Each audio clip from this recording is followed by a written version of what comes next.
प्रादेशिक समाचार के साथ मैं पूनम किरकिट्टा। पहले मुख्य समाचार। झारखंड मंत्रिपरिषद की बैठक में 5 लाख युवाओं को रोजगार उपलब्ध कराने के लिए औद्योगिक और निवेश प्रोत्साहन नीति सहित 6 प्रस्तावों पर मुहर। वन संसाधनों के प्रबंधन में जनजातीय समुदाय को ज्यादा अधिकार देने की घोषणा। केंद्रीय मंत्री प्रकाश जावड़ेकर ने कहा, जनजातीय समुदाय बनेंगे सक्षम। राष्ट्रव्यापी टीकाकरण अभियान के तहत देश में अब तक 35 करोड़ 75 लाख से अधिक लोगों को लगाया गया कोरोना रोधी टीका। और श्यामा प्रसाद मुखर्जी रूरबन मिशन के तहत पाकुड़ में योजनाओं का शिलान्यास। राज्य मंत्री आलमगीर आलम ने कहा, सुधरेगी ग्रामीणों की आर्थिक स्थिति। और अब समाचारों से पहले जरूरी संदेश। देश भर में 18 वर्ष से अधिक आयु के सभी लोगों के लिए सरकारी केंद्रों में निःशुल्क टीकाकरण अभियान चलाया जा रहा है। हमारे युवा श्रोताओं से अपील है कि वे कोविड रोधी टीका जरूर लगवाएं और दूसरों को भी इसके लिए प्रेरित और सहयोग करें। कोरोना महामारी के प्रति आप कोई भी लापरवाही न बरतें, क्योंकि कोरोना अब भी हमारे लिए बड़ा खतरा बना हुआ है। जब तक आवश्यक न हो, घर से बाहर न निकलें और इन आसान उपायों का पालन करें। मास्क लगाएं, 2 गज की सुरक्षित दूरी बनाए रखें, बार बार हाथ धोएं और चेहरा साफ रखें। कोविड से संबंधित जानकारी और मार्गदर्शन के लिए राष्ट्रीय हेल्पलाइन काम कर रही है। इनके नंबर हैं 011-2397-8046 और 1075। इसके अलावा राज्य हेल्पलाइन नंबर 104 डायल कर समस्या का त्वरित समाधान लिया जा सकता है। झारखंड मंत्रिपरिषद की बैठक में राज्य के 5 लाख युवाओं को रोजगार उपलब्ध कराने के उद्देश्य से झारखंड औद्योगिक और निवेश प्रोत्साहन नीति सहित 6 प्रस्तावों को स्वीकृति दी गई। मुख्यमंत्री की अध्यक्षता में हुई इस बैठक के बाद प्रधान सचिव वंदना डाडेल ने विस्तृत जानकारी दी। श्रीमती डाडेल ने बताया कि मंत्रिपरिषद में विलुप्त होती लोक कलाओं के संरक्षण को स्वीकृति दी गई है। वहीं कोविड कार्यों में प्रतिनियुक्त आउटसोर्स कर्मचारियों को भी 1 महीने के वेतन के बराबर प्रोत्साहन राशि देने का निर्णय लिया गया।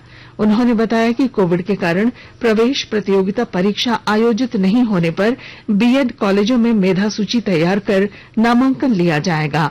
वहीं स्कूल बसों और यात्री बसों के दंड शुल्क को माफ करने का निर्णय लिया गया है। इसके अलावा चिकित्सकों और स्वास्थ्य कर्मियों को 6 महीने के लिए बहाल करने की स्वीकृति भी दी गई है। पर्यावरण, वन और जलवायु परिवर्तन मंत्रालय तथा जनजातीय कार्य मंत्रालय ने आज वन संसाधनों के प्रबंधन में जनजातीय समुदायों को ज्यादा अधिकार उपलब्ध कराने की संयुक्त घोषणा पर हस्ताक्षर किए।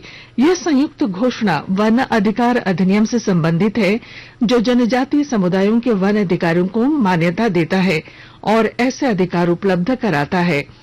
पर्यावरण, वन और जलवायु परिवर्तन मंत्री प्रकाश जावड़ेकर तथा जनजातीय कार्य मंत्री अर्जुन मुंडा की उपस्थिति में इस संयुक्त घोषणा पर हस्ताक्षर किए गए। संयुक्त घोषणा पर हस्ताक्षर को ऐतिहासिक बताते हुए श्री जावड़ेकर ने कहा कि इस घोषणा से जनजातीय समुदाय सक्षम होंगे और वनाधिकार अधिनियम के प्रभावी कार्यान्वयन में मदद मिलेगी।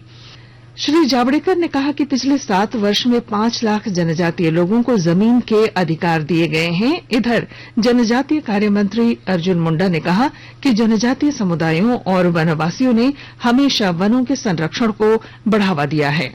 फॉरेस्ट राइट एक्ट एक जो आज हम जिसके माध्यम से लोगों तक यह संवाद पहुंचाने की कोशिश कर रहे हैं, उसको एक विस्तार रूप दे रहे हैं कि उसी तरह का प्रबंधन होना चाहिए जिससे जैविक विविधता बनी रहे, उसका वनोपज का पूरा लाभ वो ले सके और वन जिसके वजह से आज दुनिया चिंतित है क्लाइमेट चेंज के बारे में, ये पर्यावरण संरक्षण के लिए एक प्रमुख भूमिका निभा सके। तो ऐसे दृष्टि रख करके आज जो कार्य हो रहा है, इससे हमारे संसाधनों की बढ़ोतरी होगी, जंगल में बढ़ोतरी होगी और जो लोग वहां रह रहे हैं उनके जीवन में जो एक व्यवस्था हैप्पीनेस है, वो हैप्पीनेस इंडेक्स और आगे बढ़ेगा और हम किसी भी क्षेत्र में जोड़ सकते हैं।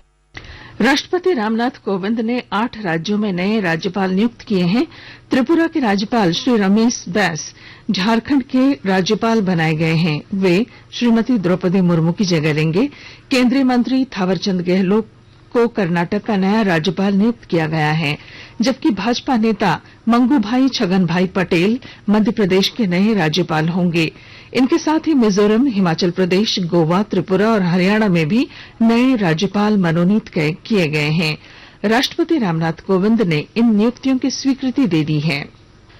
सरायकेला खरसावां जिला पुलिस द्वारा गरीब बच्चों को पढ़ाई के लिए स्मार्टफोन, टैबलेट या लैपटॉप उपलब्ध कराने को लेकर उपकरण बैंक की शुरुआत की गई है। विस्तृत ब्यौरे के साथ हमारे संवाददाता। खरसावां जिले में जिला पुलिस की भूमिका अब पुलिसिया कर्तव्यों के साथ साथ सामाजिक दायित्वों के प्रति भी दिख रही है। कोरोना के लहरों के बीच सरकारी स्कूलों के गरीब बच्चों की पढ़ाई पूरी करने के लिए जिला पुलिस द्वारा नई पहल की शुरुआत की गई है। ऐसे गरीब बच्चे जिनके पास ऑनलाइन शिक्षा ग्रहण करने के लिए स्मार्टफोन, टैबलेट एवं लैपटॉप नहीं है, उन बच्चों को पुलिस द्वारा उपकरण बैंक के सहयोग से आवश्यक संसाधन मुहैया कराई जा रही है, ताकि उन बच्चों की ऑनलाइन शिक्षा बाधित न हो। एसपी आनंद प्रकाश ने बताया कि जिले के सभी थाना एवं पुलिस मुख्यालय में उपकरण बैंक की स्थापना की गई है, जहां आम लोग स्वेच्छा से अपनी अनुपयोगी स्मार्टफोन, टैबलेट एवं लैपटॉप जमा कर सकते हैं। उन्होंने बताया कि उक्त संसाधनों को आवश्यकता अनुसार गरीब बच्चों को उपलब्ध कराया जाएगा। गोलक बिहारी, आकाशवाणी समाचार, सरायकला खरसावां। पश्चिमी सिंहभूम समेत चक्रधरपुर रेल मंडल में ट्रेनों के परिचालन को दोबारा शुरू कराने को लेकर आज सिंहभूम की सांसद गीता कोड़ा ने डीआरएम से मुलाकात की। इस दौरान उन्होंने कहा कि इस क्षेत्र में पिछले वर्ष कोविड-19 की पहली लहर से ही ट्रेनों का परिचालन बंद रखा गया है और वर्तमान में भी जिला मुख्यालय चाईबासा में ट्रेन का परिचालन शुरू नहीं किया गया है, जिससे लोगों को परेशानियों का सामना करना पड़ रहा है। उन्होंने ट्रेनों का परिचालन इस क्षेत्र में फिर से शुरू करने के साथ ही दूसरी ट्रेनों के ठहराव की भी मांग की। केंद्र सरकार ने SEBD.in.net वेबसाइट को फर्जी बताया है। इस वेबसाइट ने अपने को स्किल इंडिया के अंतर्गत एक अनुसंधान संस्थान बताया है और बेरोजगारों की सहायता की पेशकश करने का दावा किया है। इसके लिए वह आवेदन शुल्क लेता है। पत्र सूचना कार्यालय ने स्पष्ट किया है कि कौशल विकास मंत्रालय ऐसी कोई वेबसाइट या संस्थान नहीं चला रहा है। आकाशवाणी के ताजा तरीन समाचारों के लिए आप हमारी वेबसाइट newsonair.com पर लॉग ऑन कर सकते हैं। ताजा समाचार Twitter handle @AIR news alerts और Facebook page All India Radio news पर भी उपलब्ध हैं।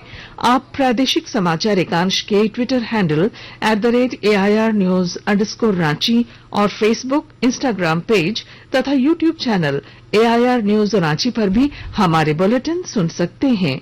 प्रादेशिक समाचार आप आकाशवाणी रांची से सुन रहे हैं और अब पेश हैं कोरोना से बचाव के कुछ संदेश।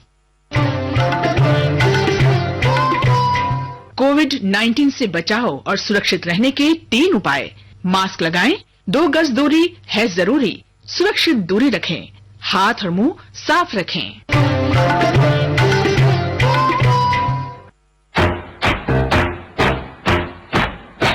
चलो मिलकर एक शुरुआत करें, चलो एक फैसला आज करें, मास्क नहीं तो टोकेंगे, कोरोना को रोकेंगे, चलो एक इरादा करते हैं, चलो एक वादा करते हैं, मास्क नहीं तो टोकेंगे, कोरोना को रोकेंगे। भारत सरकार द्वारा जनहित में जारी। प्रादेशिक समाचार में आपका फिर स्वागत है। देश में पिछले 24 घंटों के दौरान 45,82,000 से अधिक कोविड रोधी टीके लगाए गए। इसके साथ ही राष्ट्रव्यापी टीकाकरण के तहत अब तक 35,75,00,000 से अधिक लोगों का टीकाकरण किया गया है। स्वास्थ्य मंत्रालय ने बताया है कि कल एक दिन में 34,703 नए कोविड मामलों की पुष्टि हुई। 111 दिनों में ये सबसे कम आंकड़ा है। देश में सक्रिय मामलों की संख्या घटकर 4,64,357 रह गई है, जो कि 101 दिन में सबसे कम है। सक्रिय मामलों की दर 1.52% रह गई है। पिछले 24 घंटों के दौरान 51,864 रोगी संक्रमण से ठीक हुए। अब तक 2,97,52,000 से अधिक लोग स्वस्थ हो चुके हैं। स्वास्थ्य मंत्रालय ने अपने सोशल मीडिया प्लेटफॉर्म पर सूचना परक वीडियो श्रृंखला कोविड गुरुकुल शुरू किया है। इसका उद्देश्य कोविड महामारी और टीकाकरण पर प्रामाणिक जानकारी देना है। श्रृंखला में प्रमुख जन स्वास्थ्य विशेषज्ञ, नीति निर्माता, डॉक्टर्स, वैज्ञानिक और स्वास्थ्य पेशेवर भाग लेंगे और लोगों को कोविड से बचाव के उचित व्यवहार के प्रति जागरूक और टीकों के बारे में भ्रांतियां दूर करने में मदद करेंगे। झारखंड प्रदेश कांग्रेस कमेटी के अध्यक्ष सह राज्य के वित्त तथा खाद्य आपूर्ति मंत्री डॉक्टर रामेश्वर उरांव की अध्यक्षता में आज रांची स्थित कांग्रेस भवन में हुई बैठक में आउटरीच अभियान 2021 की समीक्षा की गई। देशव्यापी आउटरीच अभियान को सफल बनाने के उद्देश्य से प्रदेश स्तरीय आउटरीच अभियान नियंत्रण कक्ष के सदस्यों ने इस बैठक में हिस्सा लिया। इस दौरान श्री उरांव ने सभी सदस्यों से अद्यतन स्थिति की जानकारी ली और उन्हें लगातार मॉनिटरिंग कर डेटा कलेक्शन में करने का निर्देश दिया। साथ ही कोरोना योद्धाओं द्वारा घर घर जाकर किए गए सर्वेक्षण से प्राप्त आंकड़ों को सही तथ्यों के साथ सौंपने का भी निर्देश दिया। बाद में इसकी पूरी रिपोर्ट अखिल भारतीय कांग्रेस कमेटी को सौंपी जाएगी। गिरिडीह जिले में प्रधानमंत्री गरीब अन्न कल्याण योजना के तहत अनाज का आवंटन भेज दिया गया है। गिरिडीह के उपायुक्त राहुल कुमार सिन्हा ने बताया कि प्रधानमंत्री गरीब कल्याण अन्न योजना और राष्ट्रीय खाद्य सुरक्षा अधिनियम के लाभुकों को जुलाई से नवंबर तक की अवधि के लिए 5 किलोग्राम खाद्यान्न प्रति लाभुक प्रति माह मुफ्त वितरित करना है। श्री सिन्हा ने बताया कि चावल और गेहूं का आवंटन जिलों को प्राप्त हो गया है। उन्होंने संबंधित अधिकारियों को 31 जुलाई तक अनाज का उठाव करने का आदेश दिया। प्रधानमंत्री नरेंद्र मोदी ने डॉक्टर श्यामा प्रसाद मुखर्जी को आज उनकी जयंती पर श्रद्धांजलि दी। श्री मोदी ने एक ट्वीट में कहा कि उनके आदर्श देश के लाखों लोगों को प्रेरित करते हैं। उन्होंने कहा कि डॉक्टर मुखर्जी ने अपना जीवन भारत की एकता और प्रगति के लिए समर्पित कर दिया। वे विद्वान और विचारक भी थे। श्यामा प्रसाद मुखर्जी रूरबन मिशन के तहत पाकुड़ के रामचंद्रपुर पंचायत में लगभग 2 करोड़ रुपए की राशि से बनने वाले 3 भवनों का शिलान्यास ग्रामीण विकास मंत्री आलमगीर आलम ने किया। इस योजना के तहत पाकुड़ जिले के ग्रामीणों को हुनरमंद बनाने के साथ ही उन्हें आर्थिक रूप से मजबूत और स्वावलंबी बनाना है। मंत्री आलमगीर आलम ने 1,21,44,000 रुपए की राशि से बनने वाले मार्केट सह प्रशिक्षण भवन, 64,68,000 रुपए की राशि से बनने वाले मल्टीपर्पज कम्युनिटी हॉल और 12,35,000 रुपए से बनने वाले बैम्बू क्राफ्ट हॉल का शिलान्यास किया। मंत्री श्री आलम ने कहा कि श्यामा प्रसाद मुखर्जी रूरबन मिशन के तहत गांव में रहने वाले लोगों को रोजगार उन्मुखी बनाने के अलावा उन्हें बिजली, शिक्षा, स्वास्थ्य की सुविधाएं भी मुहैया कराई जाएंगी। जमशेदपुर के साकची स्थित भाजपा कार्यालय में आज डॉक्टर श्यामा प्रसाद मुखर्जी की 120वीं जयंती मनाई गई। इस मौके पर भाजपा के राष्ट्रीय उपाध्यक्ष और झारखंड के पूर्व मुख्यमंत्री रघुवर दास ने कहा कि डॉक्टर श्यामा प्रसाद मुखर्जी का एक ही उद्देश्य था, एक देश, एक विधान, एक संविधान। वहीं जमशेदपुर के सांसद विद्युत वरण महतो ने कहा कि डॉक्टर मुखर्जी विचारक, प्रशासक थे और उन्हीं के कारण बंगाल, कश्मीर, त्रिपुरा, मेघालय पाकिस्तान में जाने से बच सका। और अब संक्षिप्त खबरें। कृषि, पशुपालन एवं सहकारिता विभाग जिला पशुपालन कार्यालय की ओर से दूध, अंडा, मांस और ऊन उत्पादन के लिए गुमला जिले के प्रगणकों, पर्यवेक्षकों और पशु चिकित्सकों के लिए 1 दिवसीय प्रशिक्षण कार्यक्रम का आयोजन जिला कृषि कार्यालय में किया गया। प्रशिक्षण कार्यक्रम में अपर समाहर्ता सुधीर कुमार गुप्ता भी मौजूद थे। गिरिडीह एसपी अमित रेणु ने आज प्रेस कॉन्फ्रेंस कर बताया कि झारखंड से वाहनों की चोरी करने की सूचना मिलने पर पुलिस ने चोरी करने वाले 2 लोगों को बिहार से गिरफ्तार किया है। बोकारो जिले के पेटरवार थाना क्षेत्र के कोह पंचायत के महतोटोला में आज सुबह 5 हाथियों के झुंड ने एक महिला को मार डाला। और गुमला के जिला निर्वाचन पदाधिकारी सह उपायुक्त शिशिर कुमार सिन्हा ने आज ईवीएम वेयर हाउस का निरीक्षण किया।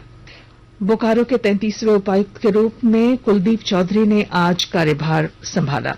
और अब अंत में मुख्य समाचार। झारखंड मंत्रिपरिषद की बैठक में 5 लाख युवाओं को रोजगार उपलब्ध कराने के लिए औद्योगिक और निवेश प्रोत्साहन नीति सहित 6 प्रस्तावों पर मुहर। वन संसाधनों के प्रबंधन में जनजातीय समुदाय को ज्यादा अधिकार देने की घोषणा केंद्रीय मंत्री प्रकाश जावड़ेकर ने कहा। जनजातीय समुदाय बनेंगे सक्षम। राष्ट्रव्यापी टीकाकरण अभियान के तहत देश भर में अब तक 35 करोड़ 75 लाख से अधिक लोगों को लगाया गया कोरोना रोधी टीका। और श्यामा प्रसाद मुखर्जी रूर्बन मिशन के तहत पाकुड़ में योजनाओं का शिलान्यास। राज्य के मंत्री आलमगीर आलम ने कहा, सुधरेगी ग्रामीणों की आर्थिक स्थिति। और इसके साथ ही आकाशवाणी रांची से प्रादेशिक समाचार का ये बुलेटिन समाप्त हुआ। नमस्कार। घर में रहिए, सुरक्षित रहिए और सुनते रहिए आकाशवाणी।